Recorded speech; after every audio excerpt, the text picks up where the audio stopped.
دیگیں بٹوائی جا رہی ہیں, وہ غریب کھا رہا ہے بوٹیاں. آج وسیم بھائی دنیا سے چلے گئے, زبردست زبردست مزہ آ رہا ہے. یہی ہوتا ہے. یہ دیگیں ویگیں نہیں, میت دیگیں جو ہے یہ ولیمہ ہے, ولیمے پہ میت پہ کھانا کھلانا یہ حدیث سے ثابت نہیں ہے. صدقہ جاریہ میں صدقہ کرو, چپکے سے کسی غریب کو پیسے دے دو, یہ نہ بتاؤ کہ میرے ابا مرے اس لیے دے رہا ہوں. بس دل میں صدقے کی نیت کر کے کسی غریب کو پیسے دے دو, نیت یہ کرو کہ اس کا ثواب ابا کو پہنچے. غریب کو بتاؤ گے, وہ کہے گا اللہ فلاں کے ابا بھی مر جائیں, وہ تو اس سے بڑا سیٹ ہے. کھلانا, ہدیے دینا یہ خوشیوں کی سنت ہے, یہ میتوں پہ سوٹ نہیں. مذہب کو بدنام کر رہے ہیں ہم لوگ. غیر مسلم بولے گا یار تمہارے بیٹے کی شادی تھی تو بھی وہی مرغا پکایا تھا, ابا کا انتقال ہوا تو بھی وہی مرغا. میں اس پر ایک دلچسپ لطیفہ سنا دوں پھر بیان ختم کرتا ہوں. ایک آدمی جو تھا نا, اس نے کہیں ہمارے بیان سنے ہوں گے یا علماء کے بیان سنیں گے, اس نے تہیہ کر لیا, اس کے والد کا انتقال ہوا, اس نے تہیہ کر لیا کہ میں دیگے نہیں پکاؤں گا, نہیں کھلاؤں گا. میرے ابا دنیا سے چلے گئے, بس میں روؤں گا, اللہ سے مغفرت کی دعا مانگوں گا, حسب توفیق کہیں صدقہ خیرات کر دوں گا, یہ دیگے شیگے میں نہیں پکاؤں گا. تو لوگ کہاں چھوڑتے ہیں, لوگ کہاں چھوڑتے ہیں. لوگوں نے اس کو تنگ کرنا شروع کر دیا, مر گیا مردود, نہ فاتحہ نہ درود, وہابڑا ہیں, یہ ہیں وہابڑے خشکے. تیرے باپ نے تیرے لیے کیا کیا تھا دنیا میں, تو اس کے لیے 6 دیگے نہیں پکا سکتا. بھائی باپ نے جتنا کیا تھا نا اس کے حساب سے تو 6 دیگے بھی کچھ نہیں ہیں. اس کے حساب سے تو میرے بھائی سارا دن بھی لنگر کھلاتے رہو گے, باپ کا حق ادا نہیں ہوگا. تو اب وہ تو دعائیں ہیں اور چپکے سے صدقات و خیرات ہے اس کے لیے. اور تمہیں کس نے, اللہ نے یہ تھوڑی کہا کہ باپ کے لیے انکم مختوں کو دیگے کھلاؤ ٹھیک ہے نا, جو تمہیں تانے دے رہے ہیں. لیکن پبلک چھوڑتی نہیں ہے, تو پبلک نے اس کو تانے دینا شروع کیے. ابے تیرا باپ دنیا سے چلا گیا, یہ خشکا, یہ وہابڑے, اور یہ جو بھی تانے فرقہ پرستی کے دیے جاتے ہیں خشکے, ان کی تو قسمت میں کھانا ہے ہی نہیں. ان کے تو گناہوں کی وجہ سے اللہ نے ان کو ویسے ہی بھوکا ننگا رکھا ہوا ہے. تو ایسے ایسے عجیب عجیب تانے نا. تو وہ بیچارہ تانوں, سب تانے تو انسان پہ اثر ہوتے ہیں. تو اس نے ایک چال چلی, اس نے بولا بھائی ٹھیک ہے لوگ مجھے کنجوس کہہ رہے ہیں نا, تو میں اس کنجوسی کے تانے کو بھی دور کروں گا, لیکن انہوں نے جو مجھے اذیت دی ہے نا اس کا بھی جواب دوں گا. اس نے تیجے پہ بلا لیا سب کو, بولا آ جاؤ بھائی لنگر ہے.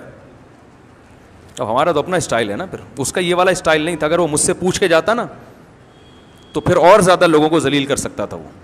میں اس کو بتاتا اس طرح کرو, لیکن خیر اس نے کیا کیا, اس نے پبلک کو بلا لیا, جو جو تانے دے رہے تھے بلا لیا سب کو.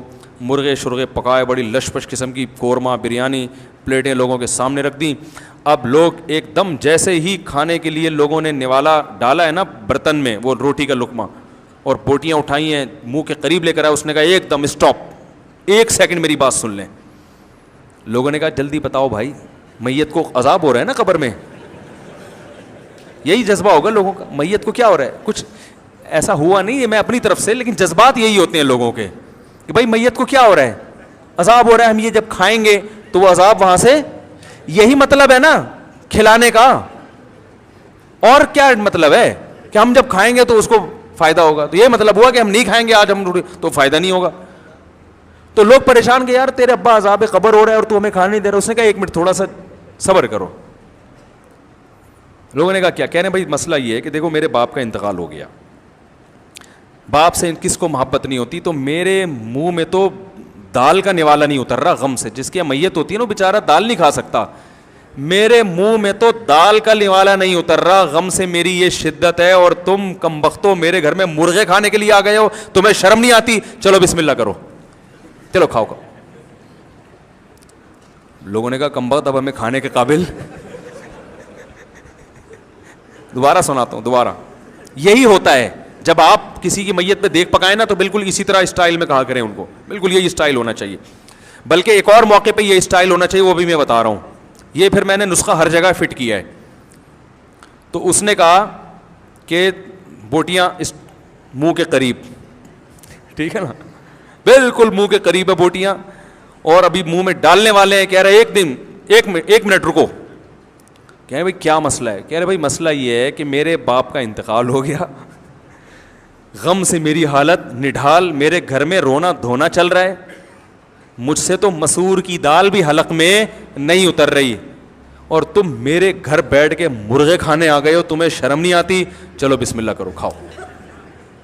ہمارے حضرت یہ واقعہ بیان کر کے فرمایا کرتے تھے, اس زمانے میں لوگوں میں تھوڑی سی غیرت تھی تو وہ رک گئے کہ یار کمبخت تو نے ہمیں کھانے کے قابل چھوڑا کا. فرمایا آج اگر کوئی ایسا کرے لوگ کہیں گے تو جو مرضی کہہ دے ہمیں, ہم کھائے بغیر نہیں جائیں گے. سمجھ رہے؟ فرمایا کہ اگر وہ روکنے کے بجائے جا کے لوگوں کے منہ سے نوالا چھیننا شروع کر دے, لوگ انگلیاں چبا کے کھا جائیں گے, یہ سالے ثواب کے لیے. کہیں گے کوئی بات نہیں, یہ بھی سنت ہے, کھا جاؤ اس, انگلیاں چبا کے کھا جائیں گے, وہ چھوڑیں گے نہیں. وہ کہیں گے بھائی کوئی مسئلہ نہیں. پھر ہمارے ساتھ واقعہ سناتے تھے کہ ایک آدمی کی عادت تھی کہ وہ کوئی بھی نہاری کھا رہا ہوتا تھا نا بنس روڈ میں, وہ بڑی مشہور نہاری تھی بنس روڈ کی, اب بھی ہے, تو وہاں سے نہاری پورے کراچی میں اس بہت زیادہ پھیلی ہے. تو وہ بچپن میں وہ بڑی مشہور تھی. تو حضرت فرماتے تھے جو بھی نہاری کھا رہا ہوتا تھا, ایک بندہ جاتا تھا, اس کو تھوڑا سا نا وہاں ساتھ بیٹھ کے تھوڑا سا اس کی پلیٹ میں نیمبو ڈال دیا, اپنی طرف سے لیمو. تو انسان پھر اب آپ نے کسی کا اکرام کیا ہو, تھوڑا سا نیمبو نچوڑ دیا ہو, تو اگلا پھر مروت میں آتا ہے, وہ کہتا ہے چلیں جی بسم اللہ کریں, آپ بھی کھا لیں. تو کہتے چلو میں نے نیمبو بھی ڈال دیا تو میں بھی کھا لیتا ہوں. تو وہ اکثر یہ کیا کرتا تھا کہ جا کے نیمبو نچوڑتا اور ساتھ میں کھانے میں شریک ہو جاتا.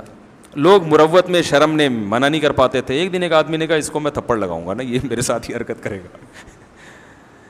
تو اس نے نیمبو نچوڑا ہے اور جیسے ہی کھانا شروع کیا اس نے کھینچ کے ایک تھپڑ لگایا. تو یہ کہتے ہیں میری ماں بھی مجھے ایسی تھپڑ مار مار کے کھلایا کرتی تھی, کوئی بات نہیں اور مار, ٹھیک ہے نا. تو غیرت جب بالکل ختم ہو جائے تو پھر کوئی دلیل اثر نہیں کرتی. السلام علیکم ورحمۃ اللہ وبرکاتہ. مفتی طارق مسعود صاحب کی روزانہ شارٹ کلپ ویڈیو حاصل کرنے کے لیے ہمارا چینل سبسکرائب کریں اور بیل آئیکن کو دبانا مت بھولیں. جزاک اللہ.